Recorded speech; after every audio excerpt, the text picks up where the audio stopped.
Now, with the distribution of the COVID vaccine underway, the next challenge becomes how to make people feel more comfortable with returning to offices and other places. It's where air purifiers could come into play. And the reason why my next guest is seeking emergency approval from the FDA to help fight the pandemic. For more, I'm joined by Joe Urso. He's the chairman and CEO of ActivePure Technologies. Joe, welcome. And what do you need FDA approval for specifically? Thanks, Kelly. Well, FDA approval is very important because that clearance gives the assurances to people that you're bringing medical-grade protection to everyday places like businesses and schools and homes. And in fact, Kelly, we already have it with our Aeris Medical Guardian, where we demonstrated enormous kill rates against RNA viruses and other pathogens. And we're now bringing it to the FDA to approve us for our specific tests on the SARS-CoV-2 virus, both in the air and on surfaces. I'm reading your client list already is impressive. If it includes the Cleveland Clinic, MLB, universities, Mississippi State, state capitol buildings. So it would seem like word's getting around regardless, right? Well, it is slowly, but I'd say we're just scratching the surface on it. And there's a lot more work to do to try to help people get back to life as we know it.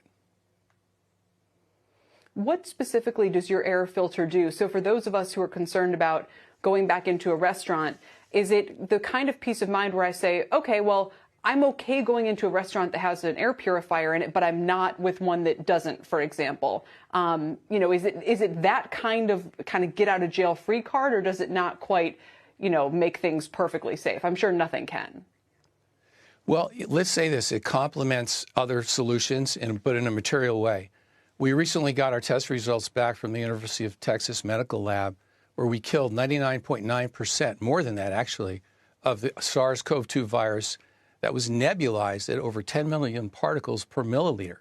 We killed them in just 3 minutes. And that kind of protection, that kind of real-time protection that basically attacks the virus at its source, literally as it's coming out of your mouth, creates an enormous safety net. And while nothing's perfect, God help you if someone should cough in your face or something like that, It could be problematic, but it would make a material difference in giving peace of mind to help businesses reopen.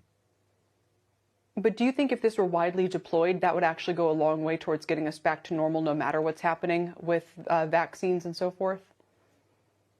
Well, I do. I really do. And I think what we're seeing, Kelly, right now, and working with government agencies and other major businesses, is that this type of solution has become almost an expected level of protection for patrons and their employees.